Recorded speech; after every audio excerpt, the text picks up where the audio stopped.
Hello, everyone. I'm very happy to be here. This is my first, oh, is it now working? Okay. I am very happy to be here. This is my first PyCon, and some of you may have seen our tutorial on IPython a few days ago. We were able to get a last-minute slot for a talk, and it's great to see some new faces here. I am going to do a talk in two parts. First, I will do a brief overview of the project, and then a bit of a high-wire act with actual demos, which is obviously what they tell you never to do in a talk, but we'll see. You'll watch me crash and burn. So I am going to tell you a little bit about the IPython project, which is a project that I started years ago, and where now a group of developers have joined me in trying to make the best possible use of the Python language while working interactively. The I in IPython is for interactive, and the motivation for it comes from my own background and the background of several of the other developers. We're scientists, several of us are physicists in the team, and in scientific computing, the kinds of work we do with computers are rarely with a well-defined task in advance. We tend to work with data, we have libraries, we have tools, we plot things, we ask new questions, and rarely do we have a well-defined specification to code against. So having an interactive tools that lets us directly play with the data is extremely important for us. However, exploratory computing is not just for scientists, and I'd like to make the point, could I get the slide back? Thank you. I'd like to make the point here that IPython, even though we do a lot of work for scientific computing, there's nothing inherently scientific about it, and it should be a tool that could make many of you also productive while you work with Python, and get you closer to the language, get you closer to the tools. Python is a great language for interactive work. The language doesn't require you to declare variables. There's very little boilerplate. It has great introspection capabilities. However, the default interactive environment is just a starting point. It's kind of limited. When you're working interactively in a computer, one of the most natural things to want to do is to look at your files. Well, that doesn't work. You have imported something, you'd like to find out about it. The shortest amount of typing doesn't tell you. Obviously, there are ways of seeing your files. There are ways of finding information about objects, but they require too much typing. You try to run a script, and you use the familiar tilde syntax, and that doesn't work. You run a script that has an error, and you get error messages that contain information, but that could certainly be improved. And while working interactively, all these things matter, and we spend hours and hours at the interactive console. So we think we can do better, and over the years we've tried to do better. So in IPython, if you type ls with standard Unix wildcards, you see something that makes kind of sense. If you ask for information about the OS module with OS question mark, IPython, using the machinery that the language provides already, will do its best to tell you everything it can about it. Where is it defined? Where did it come from? What docstrings are in it, etc., etc. If you're curious and you would like to know more about an object, you can type 2 question marks, and IPython will basically do its best to dig deeper when possible. I'm sure this will happen 3 or 4 times. IPython will do its best to dig deeper. The language offers the inspect module, which is designed basically to allow you to drill into its own machinery, and IPython will show you the source code for any object that you want, syntax highlighted, properly formatted, not only at the module level. You can ask for source code from a function. You can even ask for source code for a function you defined interactively. That's something that Python can't do by default. We've played a few tricks to make that possible. So when you run code, 99% of the time you spend your time debugging, not getting results. So when things go wrong, it's important that the error messages that you get are easy to read and informative. This is what a traceback from IPython looks like by default, and you can even ask for IPython to give you values of all of your variables at the point of the exception automatically, so that you quickly find out, understand what's going on. I personally find this far more informative than that. And I hope you'll agree with me that it is. So we have had this for a long time. This is the terminal-based IPython. A quick show of hands, how many of you have used IPython at the terminal? So quite a few of you, and most of you have used this. How many of you have used the new Qt console? Much less. And how many of you have used the web notebook? Actually, kind of a comparable number. That makes me happy, because the web notebook is only 2 months old. So that makes us very, very happy. So based on for a long time, all we had was the interactive terminal-based IPython, but we realized that if we had the right communications machinery, we could abstract the idea of executing Python code and communicate, if we could transfer that information and all of the events necessary to make that work well, with a suitable network transport, we could build other clients. And about 2 years ago, we discovered ZeroMQ. BrianE.Granger and MinRagan-Kelley, two of our core developers, went ahead and in just a few days developed the PyZMQ bindings. And based on that, we've been able to separate the terminal IPython console that you already know. That remains available, but we've been able to abstract that code out so it can run in its own process, which we call a kernel. And then different types of clients can communicate. And we currently have a terminal client, a Qt console client, a web notebook, and in addition, these kernels broadcast a lot of information so that monitoring clients can be built. So now the collection of clients that we have includes the old style IPython that I was showing before, which has for many years included support for interactive visualization. That's important to us. That means that we have to basically cooperate with the event loops of Qt, GTK, WX, TK, and the native OS X Cocoa GUI event loop. And we've done that so that interactive data visualizations with Matplotlibs are possible. But now we also have this new Qt console, which was developed a little over a year and a half ago with the support of Enthought, who have been support and development from one of their developers. Which provides something that feels a lot like a console. We like the console workflow. We like typing just one command and getting results right away. When you open this by default, you could even think that it's actually a text terminal emulator. It looks like a terminal emulator, except that it's actually a Qt rich text widget capable of displaying inline graphs, of doing multi-line editing, which is impossible at a text terminal, of doing syntax highlighting, of showing graphical tooltips. So we've basically tried to build the best that we can from the workflow of a console, but with some of the rich properties that you want in a GUI toolkit. Based on this architecture, we had a meeting with Microsoft a little over a year ago, and they actually, once we explained what the communications protocol was, they developed their own client, which lives inside of Microsoft Visual Studio, and which provides an IPython console within the Visual Studio Python plugin. So I'm not a user of Visual Studio, but this is a freely downloadable plugin for Visual Studio that provides Python support. And this code this is not written in Python. This client is written in whatever Visual Studio is developed with, and they've done an absolutely spectacular job. We only had one meeting with them. We explained to them, Travis Oliphant was at that meeting. We explained to Dino and Shirok what the communications protocol was and where our Qt console code was, and we never heard from them. Next thing we know, the whole thing was released. They never had to ask us a question. They never bothered this on the list. It basically just worked based on the spec of our protocol. And finally, excuse me? You have great docs. Thank you. And Dino, the author of that, is sitting right there with BrianE.Granger. And finally, all of this was leading to something we had wanted to do for a very long time. BrianE.Granger and myself are both physicists. We cut our teeth in grad school using the Mathematica notebook, which some of you may know about. And we have finally, based on this architecture, last summer, Brian was able to spend a lot of time building a web interface for IPython, which uses the exact same machinery, but which lets you execute code through the web browser, talking to the same kernel, with the advantage that this web notebook, and we're going to see much more of that in a minute, this web notebook is capable of containing rich text, code cells where you execute code just like you would normally in IPython, the results of those computations, plots, and basically anything that a modern web browser is capable of displaying, you can put in there. And we'll see a little bit more about that. But finally, there's one more thing. We have the same abstractions and communications machinery that we use to control a single interactive instance is used in IPython to control actually multiple engines. And we have machinery for very high level and easy to use parallel computing, where what we have done is expose an abstraction that we call an IPython cluster, which consists of one object called the IPython controller, and n, where n can range from 1 to whatever you want it to be, n instances of a process called the IPython engine, which communicate with this controller. And all of these processes are persistent. You start them and you let them running. They could be running on a multi-core laptop, or they could be running on a supercomputer, or they could be running on an Amazon EC2 cluster that you have deployed. And then you connect to the controller with a client library that effectively proxies these engines and allows you to submit code for execution, and get things going on your cluster, retrieve data for local analysis. Multiple client connections can happen at any time, so you can call a colleague in, say over the phone or over Skype, and tell them to come in and have a look at some of your data because you're puzzled. You can disconnect, go home, reconnect again to your cluster and see how things are doing. And all the while, this machinery continues working. And I will show, this is elaborate enough that an entire third of our tutorial was devoted to showing how it works. I can't do justice to the system right here.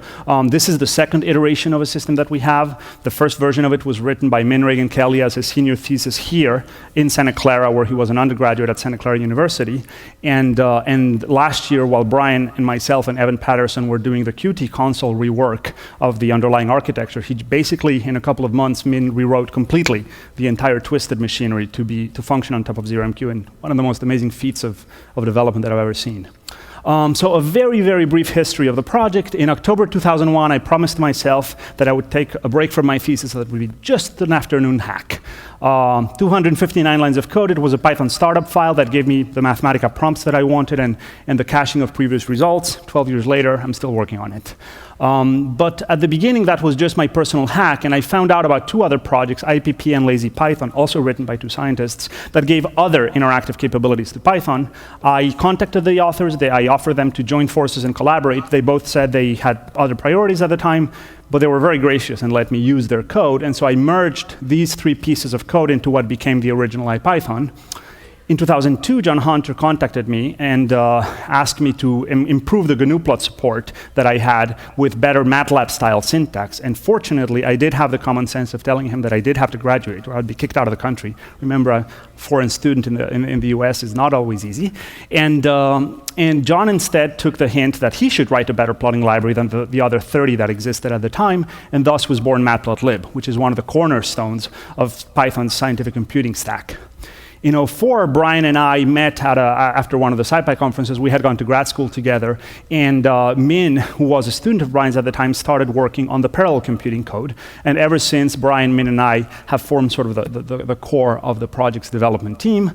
Between 2005 and 2009, we had sort of a slowish development period. Unfortunately, the code was very monolithic and hard to clean and work with, but some developments were made. And towards the end of this period, a very important refactoring was undertaken that allowed us, in 2010, something that worked very well, just perfect serendipity. We discovered ZeroMQ, and it landed at the perfect time after we had refactored the core, and we obtained support from Enthought to develop, on top of ZeroMQ, this communications architecture to build on top of it the Qt console.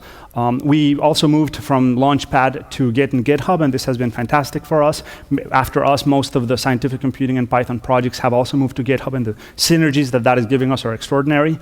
Min, as I said, rewrote the parallel support on top of ZeroMQ, and a new developer, Thomas Kluyver, turned to be extraordinarily productive and joined us initially to do the Python 3 port, and has become also one of the key members of the team. And finally, in 2011, we released the web notebook that I'll show you more about. A very, very quick cast of characters. We have over 140 commit authors in the project at this point in the log. The people in boldface are sort of the core developers, and those in blue are simply because they're here. So if you want to talk to us, you can come later to our booth, and I'll show you later where that is. A very rapid overview of the size of the project. It has grown. As I said, it started as 259 lines of code, and we're well over 100,000, so it's not a small project anymore. It is fairly widely used. A number of scientific projects use IPython, and when I say use, I don't mean there are people who use it at these institutions, but rather there are projects built upon IPython at these places. People who use it are probably everywhere there's Python is used for science. But there are also, as I said earlier, non-scientific projects that use it, and it's important because I know that not all of you are scientists or engineers. This is PyCon and not SciPy. We have received support, as I mentioned before, very importantly from Enthought. From the beginning, Enthought has been a big supporter of the project. They've supported us in many ways, and we really appreciate that. Others as well, Microsoft, Sharok and Dino, who are here, did the great job that I already mentioned. We've had a little bit of federal funding, and right now we do have some reasonably steady funding from the DoD, thanks to Jose Pinco's support, and we hope to get more of that. So in summary, before I switch to the demo work, in brief, what do we try to offer for Python work? We try to offer you a much better shell, a kernel that you can embed in your own codes, and a set of clients to talk to these kernels, and high-level parallel computing tools. So this is the URL of the project. It should be easy enough to Google. And I'm going to switch perfectly on time to some demos. So this is the website for the project. And I'm going to start the demos not at the console, since most of you have seen that, but at the new web notebook, which many of you haven't. So when you start the web notebook, this is what you see. The web notebook presents you, this is running just in Google Chrome. And what it does is it presents you with an interface that's running on my local machine, but you can run it remotely.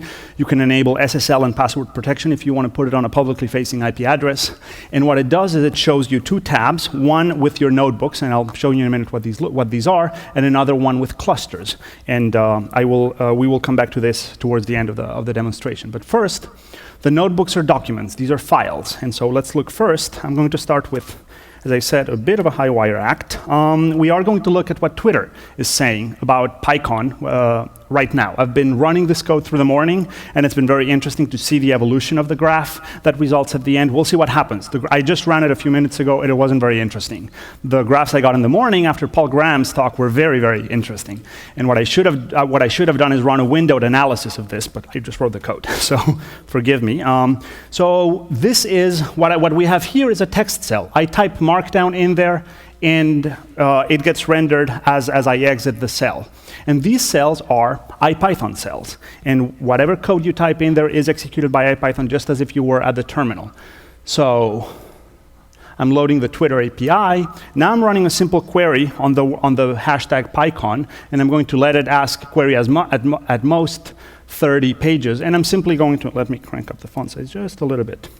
And I'm going to simply let it filter out retweets from real tweets, and we'll see what happens. So there it ran, and it says it read 16 pages, and it found 153 tweets with the hashtag PyCon and 72 retweets. So now we filter a little bit of noise. In text like this, there's always a lot of words that are not very interesting. And with Python tools, it's very simple to compute. These are just a couple of dictionary tricks to compute, for example, some summary statistics of word frequency on the 15 most frequent words, and to build a graph of co-occurrences of those. So we're going to try to see what is the word distribution of what people are saying in the last half hour or so on Twitter about PyCon, and we will see not only the distribution of words, but also what is said in the same tweet. What kind of relationships do we see? And as I said this morning, I ran this a few times, and it changed in very interesting ways.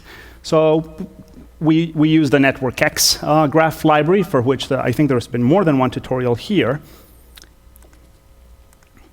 And then we simply print a summary. So right now, from the data set that comes out of Twitter, we have 818 unique words. Typically, the stuff at the bottom, the least frequent words, are not very interesting. They're kind of, you often see unique short URLs.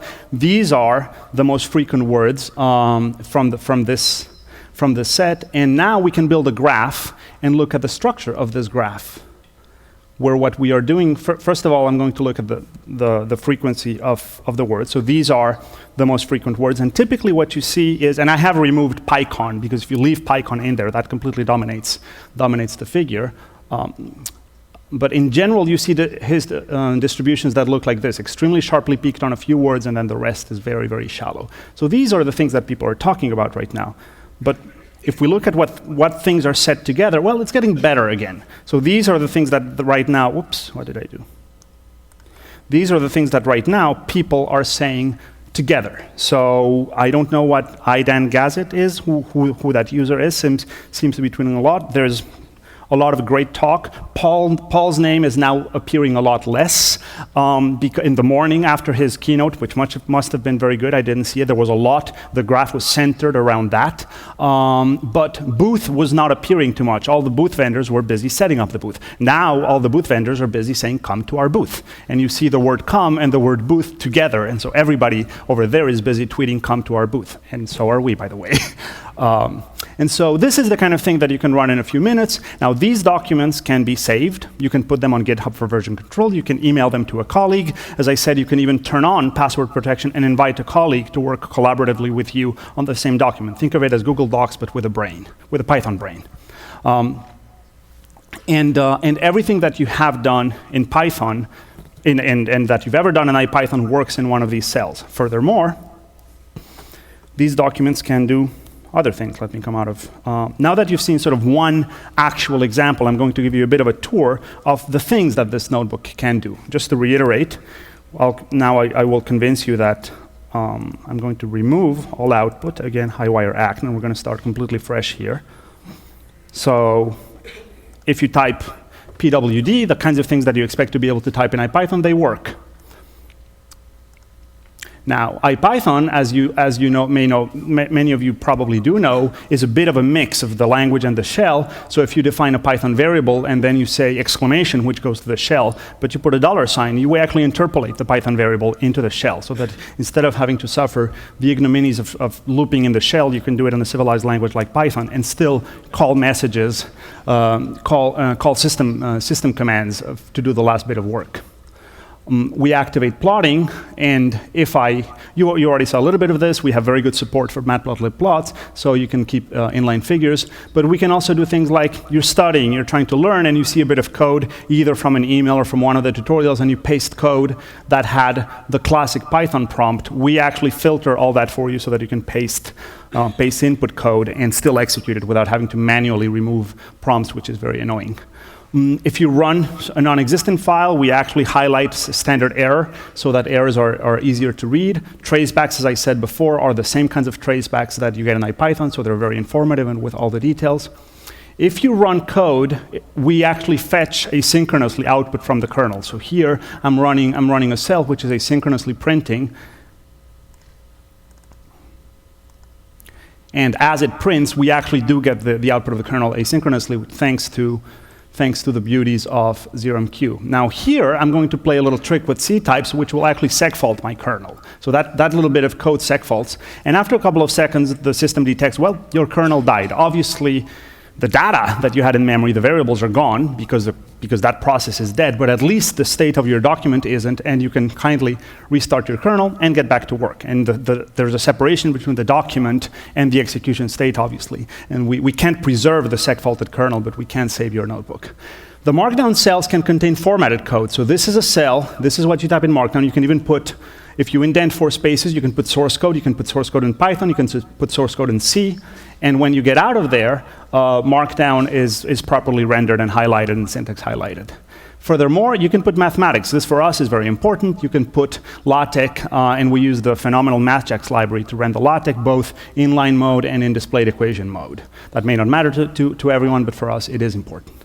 Now, furthermore, we have extended, as you see here, I am returning an object whose display, this is exactly like I would get the output if I printed a computation. What we've done is we've extended the notion of Python's wrapper of objects into a protocol that allows objects to define their own representation, and their representation can be graphical, it can be PNG, it can be an SVG, it can be in LaTeX, it can be JavaScript. So we've extended the notion, and we've documented this very well, we've extended the notion of how Python objects can represent themselves. The default wrapper is meant to be a string, but you can define representations both for your own classes if you follow our protocol, and you can add a layer of representations for objects that you didn't write if you want to see other objects nicely by defining a type-based callback registry where you basically layer your own representations on top of existing objects. So this is an image object whose representation is a graphic. And the image class can also work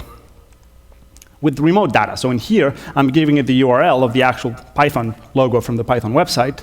And it works similarly to the image class. We have an SVG class. Here it's loading. I just downloaded a static copy of the Python SVG logo, and it renders it equally well.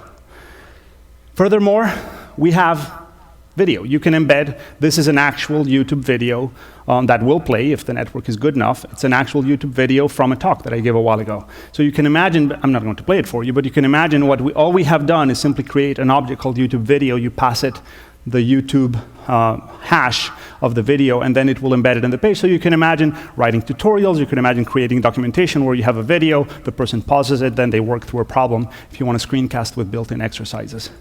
Now, currently, this is using YouTube, which means it's using Flash or the embedded YouTube player. But now browsers are getting to the point where they support embedded video. And so here, what we have is a local file. I'm opening a file called animation.m4v, which is a local file. I'm reading the data. I'm encoding it in base64. And if I run this cell, now Chrome, actually the video support in Chrome is pretty good. It loads a local video. So you don't have to put your things on YouTube. It's a little tricky to get it to work. We haven't figured out all the encoding details. So this one works. Sometimes it's failed. But we know that browser video, A, is getting better, B, we don't know too much about it, so I'm sure that somebody would tell us exactly what's going on. But the point is, at least this shows that it's possible, and this is likely only to get better. You can even, where am I? Let me keep going. So this is actually, you can embed, as I said, anything that a web browser can. So this is actually an embedded copy of the Wikipedia mobile page, and we can search in Wikipedia. So this is the Wikipedia search for Python. So you can imagine putting other content in your live documents that refer to other things. As long as they're in the web and an iframe will support it, you can put them in there. Finally, the mathematics support that I mentioned earlier. Before, we showed how to type mathematics into Markdown cells. That's when you are typing. But the representation protocol that we have extends to math. So this is an object whose representation is LaTeX and provides a mathematical view. And so based on that, we have built extensions for the SymPy symbolic computing system so that you can run all of the SymPy algebraic computations that SymPy is capable of doing and get your results in properly formatted mathematics, because since SymPy knows already how to produce LaTeX versions of anything that it computes, it's completely, once this is in place, it's simply a matter of basically layering and telling SymPy, whenever you print a repr, give us the LaTeX form, because once we have the LaTeX form, we can render arbitrary LaTeX. JS math is really, really good. So we didn't write the LaTeX parser. We simply use, MathJax, not JS math. We're using MathJax. One of the things that you often do when you're learning something is load external codes. So for example, we use Matplotlib a lot, but this would apply to anything else. When people learn Matplotlib, they often have to go to the gallery because they don't quite know what they're going to do. And so they browse the gallery, they find an example that does what they want, that looks close to what they want, and then they try to execute it. And the Matplotlib gallery and the scikit-learn package has a similar gallery, the scikit-image package has a similar gallery. These are galleries of examples with a script, the figure, and a link to the source code. And typically you would download it, go run it, et cetera, et cetera. So if you find an example and you find the source code link, you can either drag and drop or copy and paste. I'm going to remove that so that you see that I'm actually doing it fresh. We have a function called loadpy, which can take a local path or a remote URL, and you simply give it the URL, it loads, it fetches the script, loads it into the next cell, and then you execute it, and you have your example. So it's very easy to basically grab existing examples from anywhere on the internet, put them in, tweak them, because now I can go and I can tweak them. I can go and change this to be, I don't know,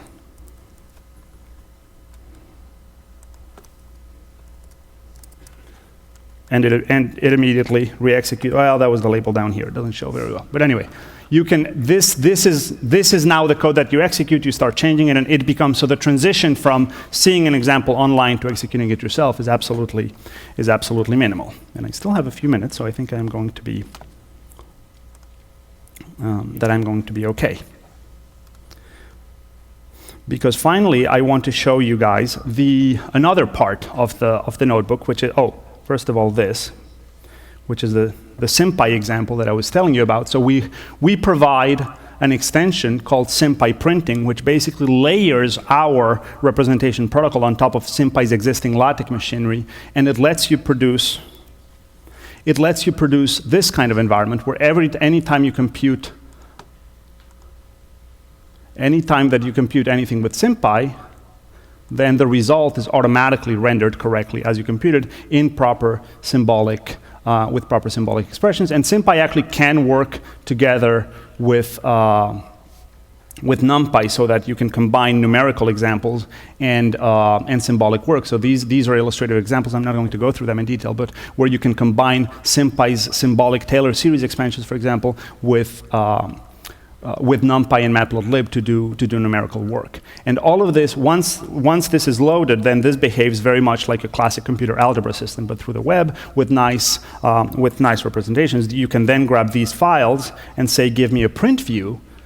And the print view is simply a static HTML view of it that your browser is then capable of either saving as a static HTML file if you want to put it up on your website or somewhere, or which your browser is capable of printing into a PDF. If you want to print it on paper or email it to a colleague who doesn't have the system, you can produce a static view of this. And we are busy building converters so that this, for example, exports into Sphinx and similar systems so that you have more control. The underlying format of these files is a JSON, a very well-structured JSON format that is very amenable both to version control and to machine manipulation. We've gone to great lengths to try to make that format easy to work with. Let me find my way in my tabs again. And so finally, so that I have a few minutes for questions, I am going to show you the other part of the interface, which is the clusters. As I said before, I'm going to unzoom a bit so you see the entire width. These are configurations that I have for different clusters. These are my different configuration profiles for IPython. Some of these could be configured to run on my systems at work. One of these could be configured to run on EC2 with all the necessary authentication machinery. And here, IPython lets me start or stop any cluster. So I can say, for example, stop my default cluster or start it again. And once this cluster is running, I can go and run code that executes things in parallel. So this is a quick example that I'm going to do. There is no time really to go through all the details, but the point is to show you that fairly complex things are relatively straightforward to do. In this case, what we do is we grab an object called the client, which is a proxy into the running cluster, and then we make a view. Views are basically, well, views into these engines that have different execution semantics. You can have a direct view, which is effectively a multiplexer that sends code to be executed on all your engines, or a load balance view to which you submit tasks and which then schedules these tasks. But there are fairly elaborate execution policies available. And what this demonstration does is using the same library that I'd used at the beginning to construct the graph, the beautiful NetworkX library from Los Alamos National Lab, it builds a directed graph of dependencies, the kind of thing that a build system would compute. Make or any build systems under the hood is computing a dependency graph. So in this case, we're by hand building a random graph. So we're building a random graph of dependencies, which is simply a bunch of tasks, and these are the dependencies between them. Who knows what produced this? It doesn't matter. The point is to illustrate that you can schedule all of this bundle in one shot and tell the IPython cluster, do all these things and do them in the right order. These are their dependencies. I got these dependencies from somewhere else. In this case, we made them randomly. But these are my jobs, and they have this very complicated list of interconnected dependencies. In this case, we're going to define the jobs or simply wait a random amount of time so that this completes, because I am actually going to run it live, so I don't want it to take too much time. And then all we do is we create a dictionary of jobs, where in this case every job is just wait a random amount of time. But then we say schedule the results, and since we have the graph, all we have to do is sort them in topological order, and when we assign, this is the line that actually does the code execution. When we say don't do that, do this. When we actually do the code execution, we simply say, run this job after its dependencies, where its dependencies are the predecessors in the sorted graph. So with 2 lines of code, we're scheduling this with the correct topological order. And now, if I say wait, as you see, it tells me the kernel is busy. I'm actually waiting for the completion of these jobs. But if you notice, the first execution returned immediately. It returned immediately because it's asynchronous. I could keep working while my cluster is computing. Once I say I actually need the answers, I can wait on it, and then I get my data. And we're going to validate that things ran correctly. This is basically a visual proof of the theorem. What I'm doing, now I need to make it smaller so that you guys can see the whole thing. This is a visual proof that the execution was correct in the following manner.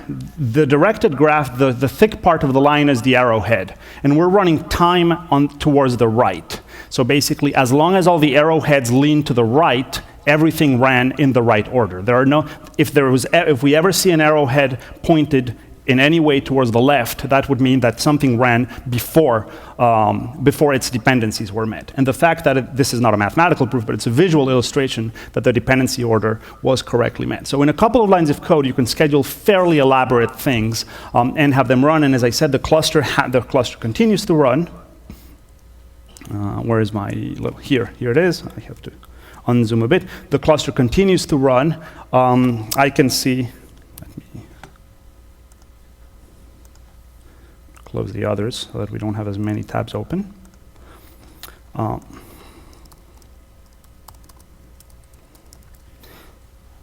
client. What did I call my client? RC.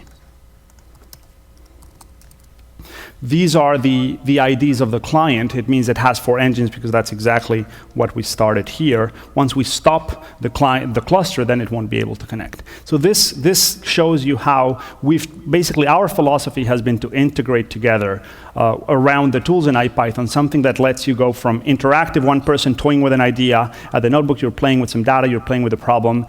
In our case, which is scientific research, you start saying, well, this may have legs. I want to collaborate with a colleague. So you can share these tools. You can work with them with a colleague. You can scale to production work in a cluster. You can put this on Amazon and scale this to large-scale production. And at some point, hopefully, you got some results that you want to show to others. So you can produce HTML, PDF, or publishable results from this, and finally use them to teach, because at the end of those, hopefully you use those results to teach to someone. And we think that this is also a good tool for teaching. So it's sort of what we call the cradle to the grave life cycle of ideas, from exploring a new idea that may or may not pan out to completely presenting it in its finished form. And we're trying to build tools to make that possible in a fairly seamless way. So I think I do have a few minutes. I was asked to keep about 5 minutes for questions. So I am going to now close shop here, but we do have a booth. So please, we're right by the left, on the way into the exhibitor hall. You make a left and we're at the booth. We have a booth there where we can demo this. We'll be happy to talk to you guys. We will have a sprint. Some of us will stay during the sprint days, and we're going to meet with Olivier Grisel, who's one of the lead developers of the Scikit-Learn project, to try to basically make it very easy to put the beautiful tools that the machine learning Scikit-Learn project is developing, combined with the IPython parallel tools, to make it easier to run large-scale data analysis and machine learning projects in large parallel environments. So if some of you are interested in those topics, come on over to the sprints, or come and meet us and we'll chat with you. While the next speaker sets up, I have about 3 minutes for a few questions.